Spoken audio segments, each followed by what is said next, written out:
Selamat malam dan selamat bertemu kembali dalam renungan malam God's Amazing Grace atau Kasih Karunia Allah yang mengagumkan oleh Ellen G. White tanggal 30 Mei 2026.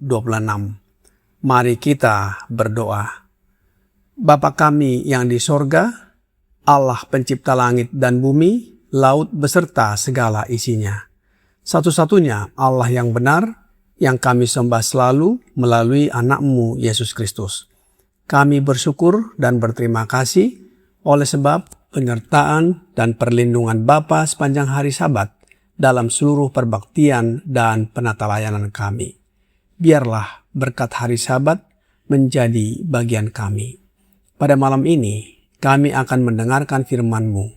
Mohon karuniakan Roh Yesus Kristus dalam hati kami, sehingga kami dapat menghidupkan firman yang kami pelajari dan dengarkan. Besertalah dengan kami sepanjang malam ini, ya Bapa. Kami persembahkan doa ini di dalam nama Yesus Kristus, yang adalah Tuhan dan Juru Selamat kami. Amin. Renungan malam ini akan dibacakan oleh adik Mikaela Nababan. Kepada adik Mikaela, kami persilahkan. Selamat malam bagi kita semua. Bacaan renungan kita pada malam ini tanggal 30 Mei tahun 2026 berjudul Kekal dan Tidak Dapat Diubah.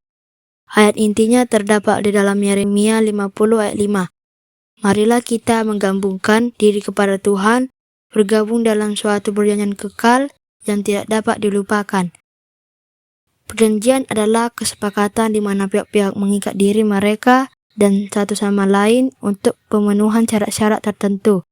Dengan demikian, agen manusia mengadakan kesepakatan dengan Allah untuk mematuhi syarat-syarat yang ditentukan dalam firman-Nya. Perilakunya menunjukkan apakah ia menghormati syarat-syarat ini atau tidak. Manusia memperoleh segalanya dengan menuruti Allah yang memelihara perjanjian. Atribut-atribut Allah dianugerahkan kepada manusia, memampukan dia untuk menjalankan belas kasihan dan kasih sayang. Perjanjian Allah meyakinkan kita tentang karakternya yang tidak berubah. Kita harus tahu untuk diri kita sendiri apa persyaratannya dan kewajiban kita. Syarat-syarat perjanjian Allah adalah kasihilah Tuhan Allahmu dengan segenap hatimu dan dengan segenap jiwamu dan dengan segenap kekuatanmu dan dengan segenap akal budimu, dan kasihilah sesamamu manusia seperti dirimu sendiri. Ini adalah syarat-syarat kehidupan. Perbuatlah demikian, kata Kristus, maka engkau akan hidup. Lukas 10 ayat 27 dan 28. Hukum Allah ditulis dengan jarinya sendiri pada loh-loh batu. Dengan demikian menunjukkan bahwa itu tidak akan pernah dapat diubah atau dibatalkan. Itu harus dipelihara sepanjang zaman kekal, tidak dapat diubah seperti prinsip-prinsip pemerintahannya. Kristus memberikan nyawanya untuk memungkinkan manusia dipulihkan ke dalam gambar Allah. Adalah kuasa kasih karunia-Nya yang menarik manusia bersama dalam penurutan kepada kebenaran. Saudara-saudaraku, ikatlah diri dengan Tuhan Allah semesta alam. Kepadanya lah harus kamu takut dan terhadap Dia harus kamu gentar. Masa-masa yang penuh kesulitan ada di hadapan kita. Tetapi jika kita berdiri bersama dalam persekutuan Kristen, tidak ada yang berjuang untuk supremasi. Allah akan bekerja dengan dahsyat bagi kita. Ia tahu setiap kebutuhan kita. Ia memiliki segala kuasa. Ia dapat menganugerahkan kepada hamba-hambanya ukuran efisiensi yang dituntun oleh kebutuhan mereka. Kasih dan belas kasihan-Nya yang tak terbatas tidak pernah lelah. Dengan keagungan kemahakuasaan, Ia menyatukan kelemah lembutan dan kepedulian seorang gembala yang lembut. Kita tidak perlu takut bahwa Ia tidak akan memenuhi janji-janjinya. Ia adalah kebenaran yang kekal. Tidak akan pernah Ia mengubah perjanjian yang telah Ia buat dengan mereka yang mengasihinya. Janji-janjinya kepada gerejanya berdiri teguh selamanya. Ia akan membuat dia menjadi keunggulan yang kekal, sukacita bagi banyak generasi. Demikianlah bacaan renungan kita pada malam ini. Terima kasih, Tuhan Yesus memberkati. Terima kasih atas penata layanan adik Mikaela. Tuhan Yesus memberkati. Saudara-saudari dalam Yesus Kristus, judul renungan malam ini adalah kekal dan tidak dapat diubah. Apa yang kekal dan tidak dapat diubah? Sebagaimana tema renungan malam sepanjang bulan Mei adalah perjanjian kasih karunia, maka judul lengkap renungan malam ini adalah perjanjian kasih karunia kekal dan tidak dapat diubah. Ayat inti renungan malam ini di dalam Yeremia 50 ayat 5 berkata, "Marilah kita menggabungkan diri kepada Tuhan, bergabung dalam suatu perjanjian kekal yang tidak dapat dilupakan." Ayat ini adalah panggilan Allah kepada umatnya untuk kembali dan mengikatkan diri kepadanya dalam suatu perjanjian kekal yang tidak dapat dilupakan. Perjanjian ini adalah hubungan kasih dan kesetiaan antara Allah dan umatnya yang didasarkan pada karakter Allah yang tidak berubah dan janjinya yang kekal. Umat dipanggil untuk merespons dengan pertobatan, iman, dan penurutan kepada kehendaknya. Sementara Allah tetap setia memelihara perjanjian tersebut meskipun umatnya sering gagal. Dengan demikian, perjanjian kekal dalam Yeremia 50 ayat 5 menegaskan komitmen Allah yang kekal kepada umatnya dan panggilan bagi mereka untuk hidup dalam kesetiaan dan persekutuan dengannya. Allah menetapkan syarat-syarat dalam perjanjian tersebut yang membawa kehidupan. Dalam renungan malam ini, God's Amazing Grace, halaman 158, paragraf 3, berkata, syarat-syarat perjanjian Allah adalah, kasihilah Tuhan Allahmu dengan segenap hatimu dan dengan segenap jiwamu dan dengan segenap kekuatanmu dan dengan segenap akal budimu. Dan kasihilah sesamamu manusia seperti dirimu sendiri. Ini adalah syarat-syarat kehidupan. Perbuatlah demikian, kata Kristus, maka engkau akan hidup. Syarat-syarat perjanjian kekal Allah yang merupakan prinsip kasih, yaitu mengasihi Allah dan sesama manusia, dikemukakan Yesus kepada seorang ahli Taurat yang bertanya kepadanya tentang cara memperoleh hidup yang kekal, sebagaimana terdapat di dalam Lukas 10 ayat 25 sampai 37. Apa hubungan perjanjian kekal Allah, yaitu mengasihi Allah dan sesama manusia dengan hukumnya?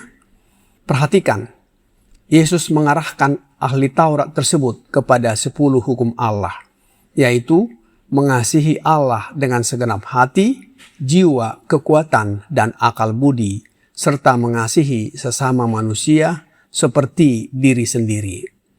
Ketika ahli Taurat itu bertanya kepada Yesus, siapa sesamanya? Yesus menyampaikan perumpamaan tentang orang Samaria yang murah hati, yang menunjukkan kasih melalui tindakan nyata kepada orang yang membutuhkan, tanpa memandang perbedaan suku atau status. Kisah ini menegaskan bahwa inti kehidupan yang dikehendaki Allah adalah kasih yang aktif kepada Allah dan sesama manusia. Prinsip kasih merupakan syarat dasar perjanjian Allah dengan umatnya dan mencerminkan karakternya yang kekal. Karena hukum Allah tidak berubah, maka panggilan untuk mengasihi Allah dan sesama manusia juga tidak berubah dan tetap berlaku sepanjang zaman.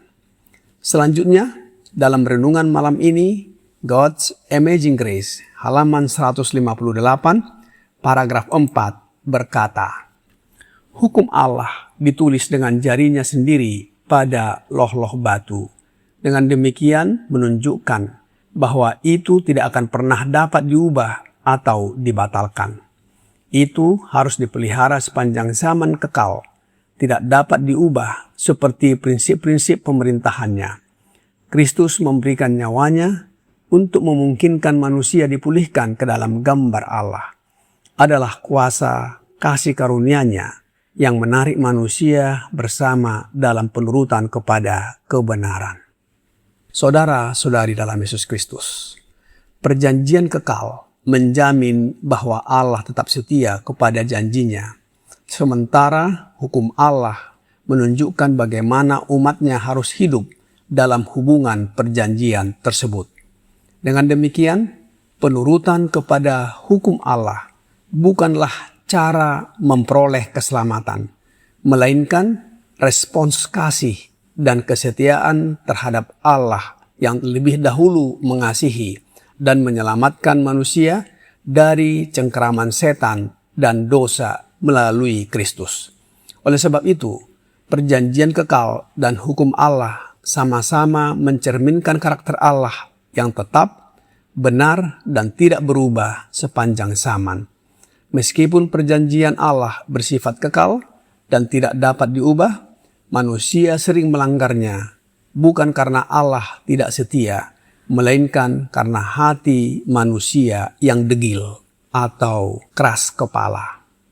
Alkitab di dalam Yeremia 11 ayat 8 berkata, "Tetapi mereka tidak mau mendengarkan ataupun memperhatikannya, melainkan mereka masing-masing mengikuti kedegilan hatinya yang jahat.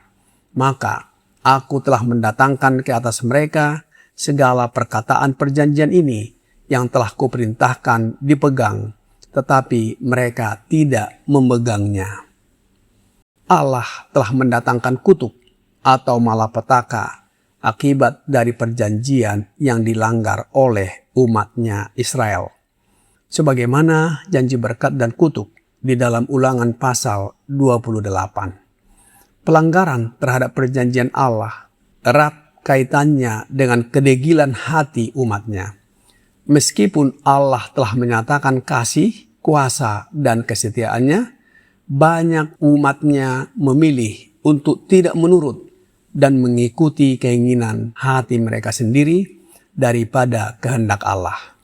Umat Allah sering mengetahui dan bahkan mengakui perjanjian tersebut, tetapi kurang percaya, tergoda oleh pengaruh dunia, atau lebih mengutamakan kepentingan pribadi, sehingga tidak menurut kepada hukumnya. Karena itu, pelanggaran perjanjian menunjukkan kelemahan dan ketidaksetiaan umatnya, bukan kegagalan perjanjian Allah.